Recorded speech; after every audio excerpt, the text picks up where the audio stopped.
The heat was suffocating that August night in Paris. The streets were filled with murmurs, hurried footsteps, and knives hidden under dark cloaks. From the windows of the Louvre, the city seemed calm, asleep. But beneath that calm, a massacre never seen before was being plotted. Charles IX was only 22 years old, and his eyes were bloodshot. He had been locked in a room of the palace for hours, surrounded by men speaking to him all at once. Advisors, generals, and the most influential and authoritative figure in his life, his mother, Catherine de' Medici. She looked at him silently, without blinking. She didn't raise her voice or lift a hand, but her presence loomed over everything. She had already made a decision. It only remained for her son to sign. The situation was delicate. Just days before, Paris had hosted the wedding between Marguerite de Valois, the king's sister, and Henry of Navarre, the leader of the Huguenots, an attempt at peace, a truce between Catholics and Protestants after years of civil war. But it was all a farce, an excuse to lure the Protestant leaders to the capital and root out any threat. One of those leaders was Gaspard de Coligny, Admiral of France and close advisor to the king. His influence had grown too much. Some saw him as the true power behind the throne. 2 days earlier, someone had attempted to assassinate him. They failed. But the message was clear. He was expendable.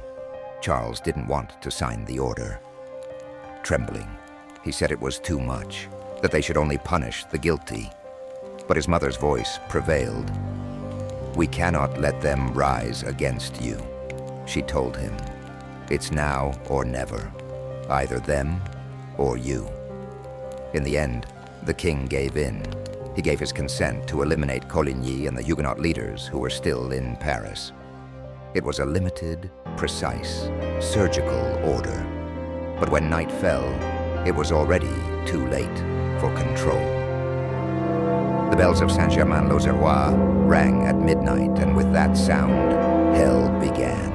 Soldiers broke into homes, neighbors joined in, doors were broken down, women screamed, children were dragged through the streets. Coligny was murdered in his bed, his body thrown out the window, and his head paraded around as a trophy. But it wasn't just the leaders. It was anyone who prayed differently, anyone with a suspicious last name. For 3 days, Paris ran red with blood. Estimates suggest between 5,000 and 30,000 people died. Corpses floated in the Seine. The streets reeked of burnt flesh. The massacre spread to other cities. It was not a murder. It was a purge. And meanwhile, Charles IX walked the halls of the Louvre, his hands stained with ink, not blood. He claimed he didn't know, that he hadn't imagined it would be like this. But history did not forgive him, and this massacre would forever be marked as the sole known act of his reign. Who was Charles IX? Born in 1550, he became the third son of Henry II and Catherine de' Medici. Charles IX came to the throne too early and at the worst time. When no one expected him to ever wear the crown, fate paved the way for him. The accidental death of his father during a tournament, followed by the brief and weak reign of his brother Francis II, who also died at just 16, placed him on the throne at the age of 10. He was not a child raised to rule. He was just another pawn in a fractured court, poisoned by religious intrigues, family hatreds, and limitless ambitions. France was mired in almost constant chaos. The religious wars between Catholics and Protestants, the Huguenots, had already turned the country into a battlefield. Nobles were at odds, cities divided, clergy murdered, temples destroyed. It was a France bleeding from within.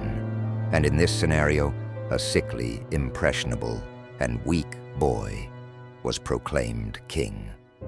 The regency fell into the hands of his mother, Catherine de' Medici, a smart, manipulative woman obsessed with keeping her family in power.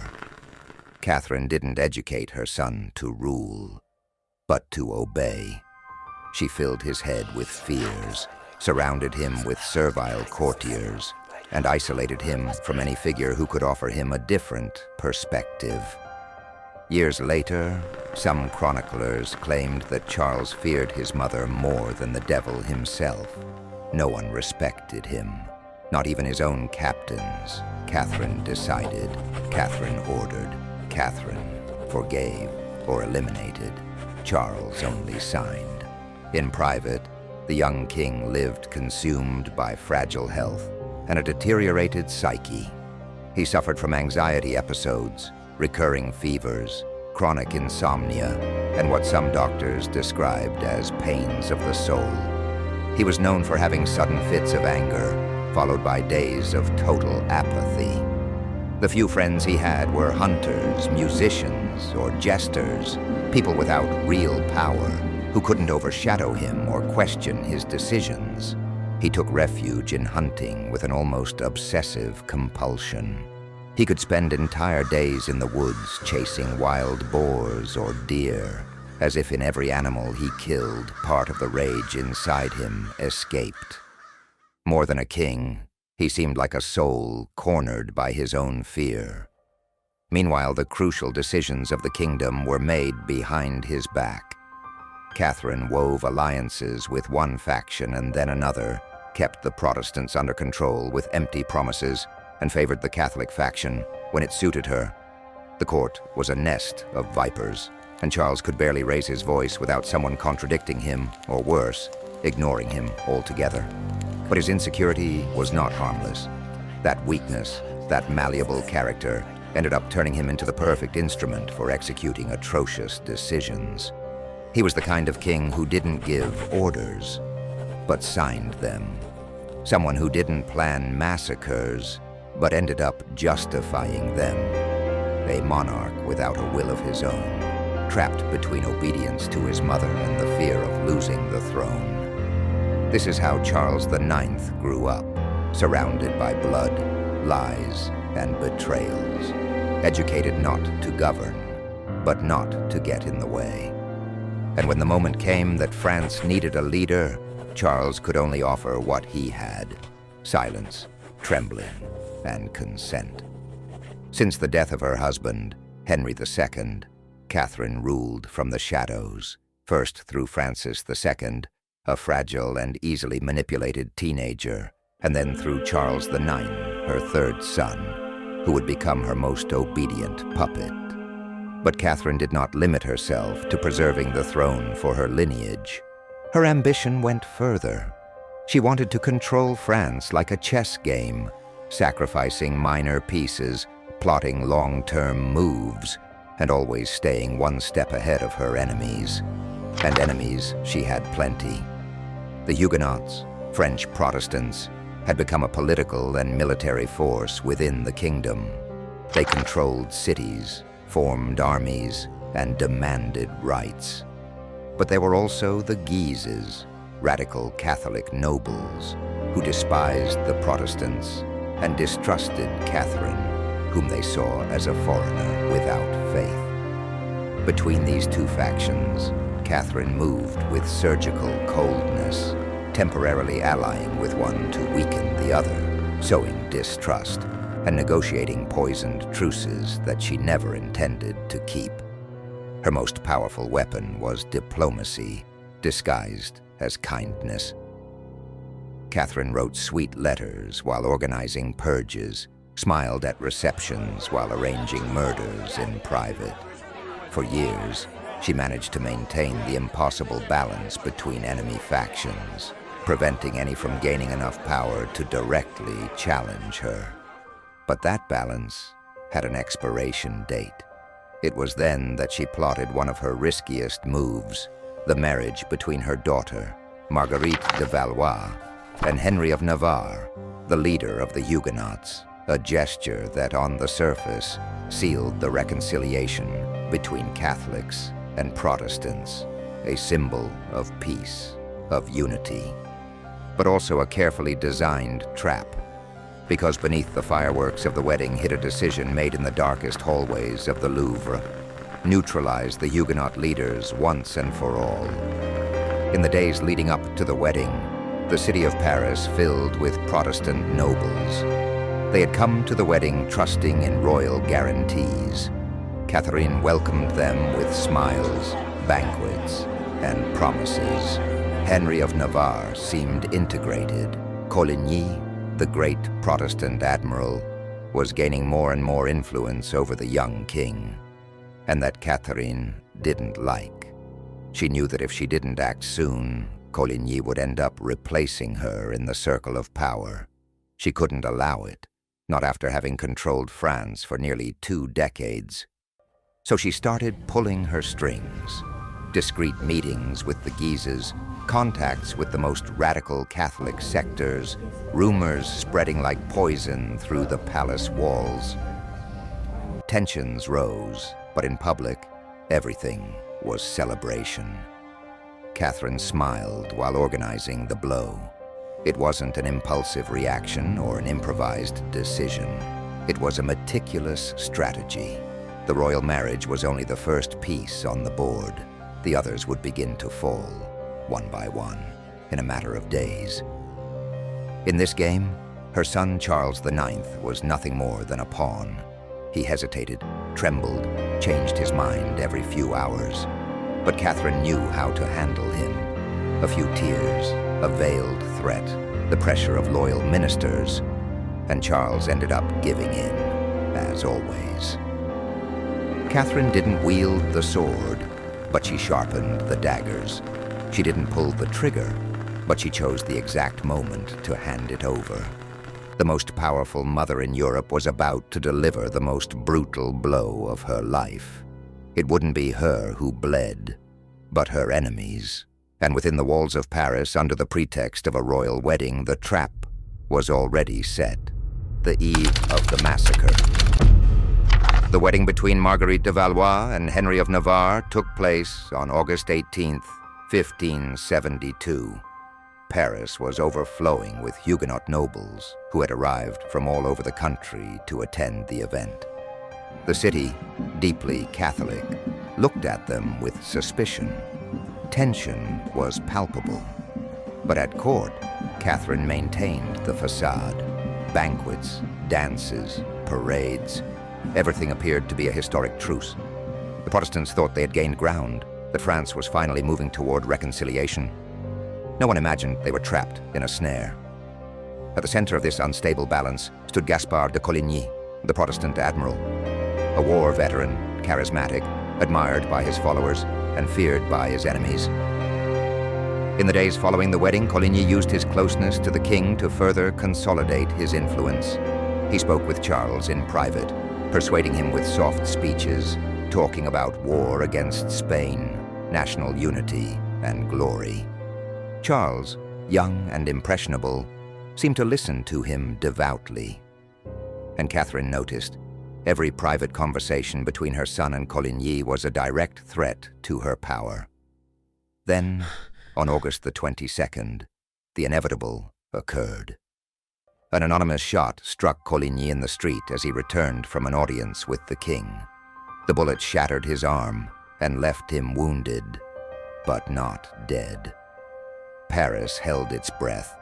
The Huguenots were outraged. No one believed it was just an isolated assassination attempt. They demanded justice. They demanded answers. And they did so with dozens of armed men, stationed just steps away from the Louvre. At court, panic spread like wildfire. Catherine knew there was no turning back. If the Huguenots retaliated, if Coligny died and a rebellion broke out, they could lose control of Paris. They might even lose the crown. That same night, secret meetings began. Catholic nobles, military commanders, members of the council. Everyone knew something terrible was approaching. Charles IX couldn't sleep. He sweated, delirious, changing his mind every hour. At times, he talked about punishing those responsible for the attack. Then he became frightened, fearing civil war. Catherine pressed him relentlessly. She spoke of the good of France, of the danger posed by the armed Huguenots in the city. She insisted that they needed to eliminate the leaders to prevent total war. Only the leaders. A quick, precise, surgical strike. But it wasn't a rational decision. It was an emotional surrender. Charles authorized the operation, exhausted, broken, fearful. And at that moment, the door to disaster opened. What was supposed to be a limited operation turned into an orgy of blood. The men assigned to execute Coligny and the Protestant leaders acted brutally, but the people, inflamed, took over. The bells of Paris began to ring. Rumors multiplied. The death of one noble became the excuse to kill 10 commoners. The decision to kill a few ended up unleashing hell. The king's orders, or Catherine's plans, no longer mattered. Paris became a slaughterhouse, and no one could stop what had already begun. The massacre of August the 23rd. Blood began to flow in Paris on the night of August the 23rd. The bells of the church of Saint-Germain-l'Auxerrois rang at midnight. It was the signal. The doors of Protestant homes were smashed down with sledgehammers. Armed men burst into bedrooms, dragged entire families into the streets, and began killing without trial or mercy. Coligny, still wounded, was finished off in his room, and his body was thrown out the window. His mutilated corpse was paraded through the streets amid spitting and shouts. His head was cut off, his genitals severed, and his torso hung on the gallows of the Innocents' Market. Thus began the purge. What was meant to be a controlled blow turned into a massive outburst of hatred. Paris transformed into an urban extermination field. Nobles, artisans, peasants, women, children. No one was spared if they were Huguenot. Many were beheaded in their own homes. Others were stabbed in churches, thrown into the Seine, executed by their neighbors. The King's Swiss Guard, either unable or unwilling to intervene, simply watched. In some neighborhoods, patrols were organized to search for hidden Protestants. They went door to door with lists of names, and soon the massacre crossed the walls of the capital. The violence spread like plague. In Meaux, Troyes, Orléans, Lyon, Bordeaux, Toulouse, Rouen, history repeated itself. Sometimes encouraged by royal governors, other times simply by imitation. Terror traveled by letters, rumors, example. Corpses piled up in the streets. In Lyon, Huguenots were locked in prisons and then massacred with knives. In Rouen, local authorities allowed 3 days of free murder. In Toulouse, the Catholic clergy blessed the executioners from the balconies. The exact number of deaths will never be known, but contemporary chroniclers spoke of between 5,000 and 30,000 victims across the kingdom. Charles IX didn't come out to face the public. He remained locked in the Louvre, increasingly agitated, increasingly absent. When asked if he agreed with what was happening, he stammered, "Yes, but no one touches Henry of Navarre." The young Huguenot, husband of his sister, was detained in the palace, forced to attend Mass, and converted to Catholicism under threat of death. This was his only gesture of clemency. Outside France, the reaction was not unanimous. Pope Gregory XIII ordered a Thanksgiving Mass for the massacre. Commemorative medals were minted in Rome, and frescoes were commissioned showing the slaughter as a triumph of faith. But in Northern Europe, Protestants responded with fury. England, the Netherlands, the German principalities, all saw the massacre as an abominable betrayal. The figure of Charles IX was forever stained, not as a strong king eradicating heresy, but as a pusillanimous youth, dragged along by his mother's will and the madness of fanaticism. And while the streets continued to be soaked in blood, the real power in France didn't flinch. Catherine observed. The blow had been brutal, but effective. The decline of young Charles.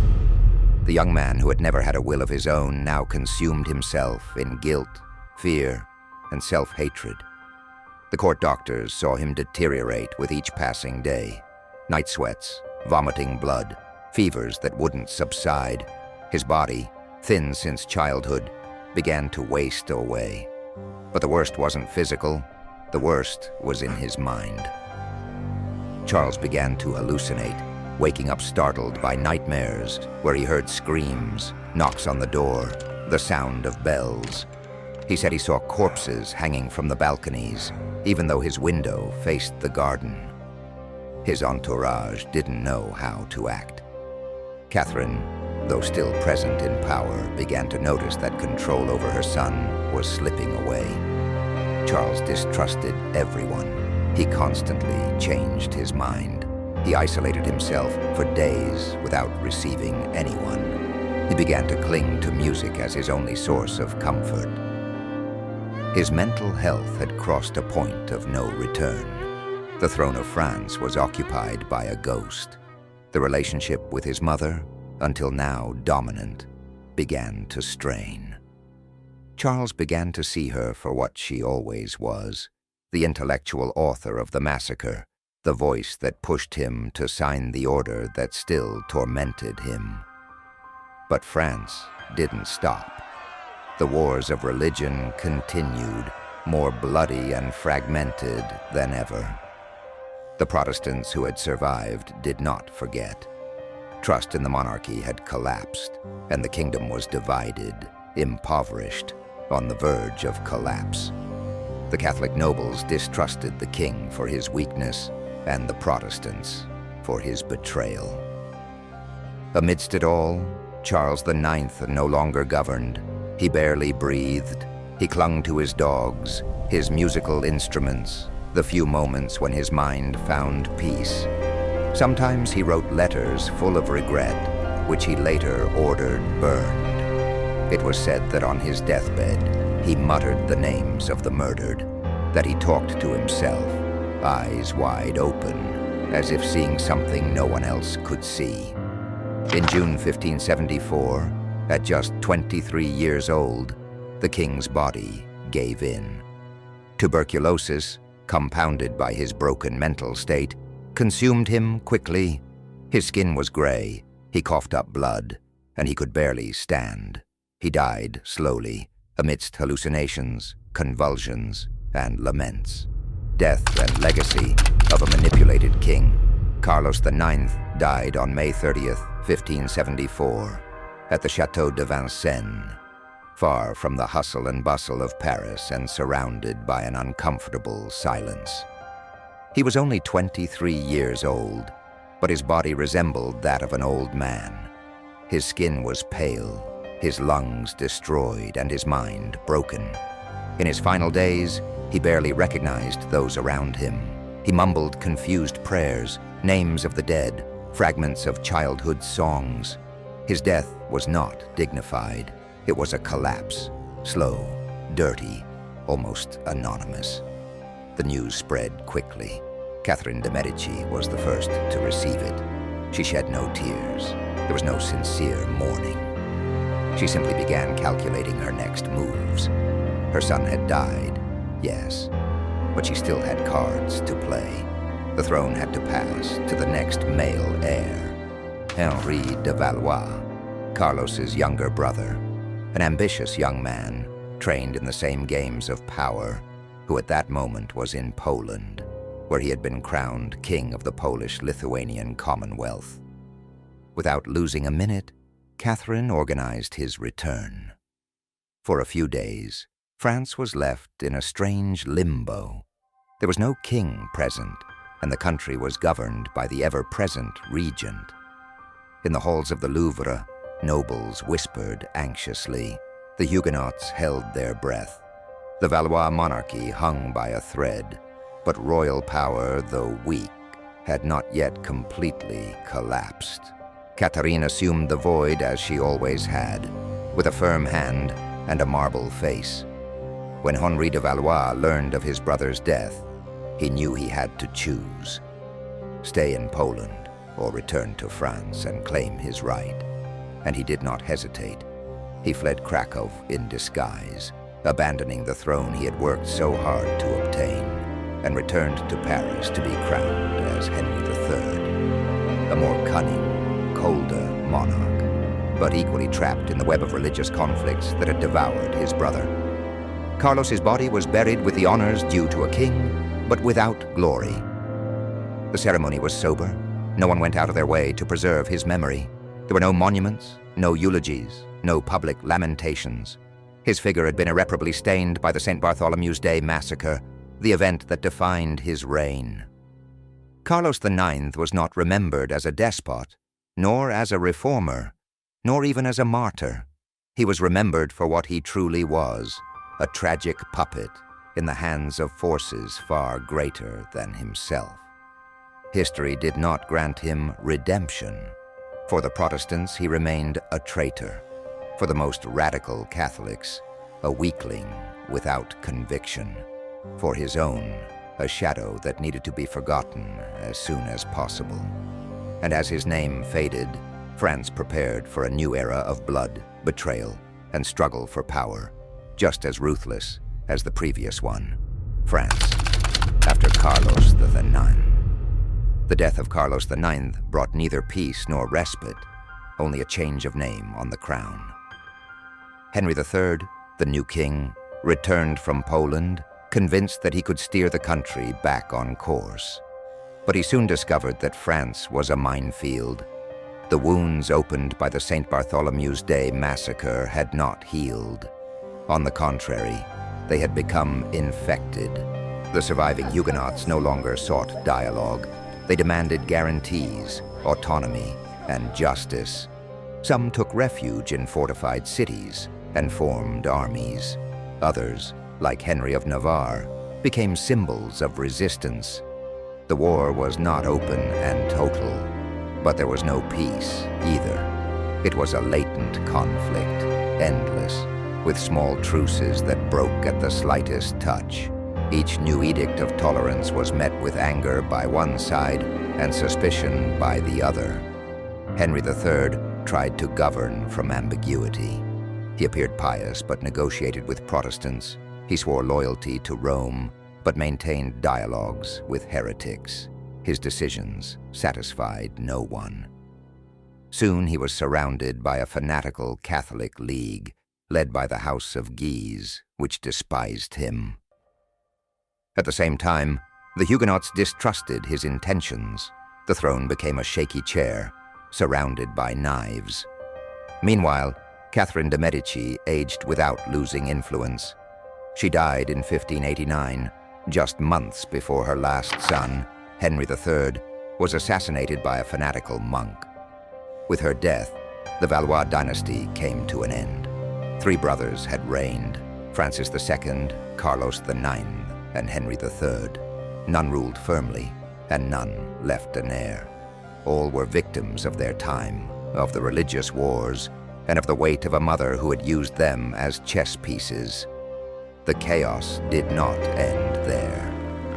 France plunged into the War of the 3 Henrys, Henry III, Henry of Guise, and Henry of Navarre fighting for control of the kingdom. It was a civil war disguised as a religious conflict, but at its core, it was a struggle for the survival of a ruined state. The population suffered hunger, excessive taxes, and constant violence. The country was exhausted. Paradoxically, the only way out came from the Protestant side. Henry of Navarre, husband of Marguerite and survivor of the massacre, eventually converted to Catholicism, famously saying, "Paris is well worth a mass," to be crowned as Henry IV, founder of the Bourbon dynasty. His rise marked the end of an era and the beginning of a more pragmatic France, though still deeply divided. In 1598, Henry IV promulgated the Edict of Nantes, granting civil rights and limited religious freedom to Protestants. It was an attempt to close the wound that had been open for more than 2 decades. But the memory of the St. Bartholomew's Day massacre lingered. Subsequent generations grew up knowing that in France, a royal wedding had served as bait to murder thousands of guests. Trust between faith and crown was forever broken. The figure of Carlos IX was buried under that shadow. Few kings have passed into history with such a poor legacy, so marked by passivity and horror. He built no palaces, expanded no borders, and reformed no laws. He merely signed an order that unleashed a massacre and then died driven mad by guilt. His name was etched into raw flesh, a warning of what happens when a king does not rule, when unchecked power masquerades as authority, and when fear decides the fate of a nation.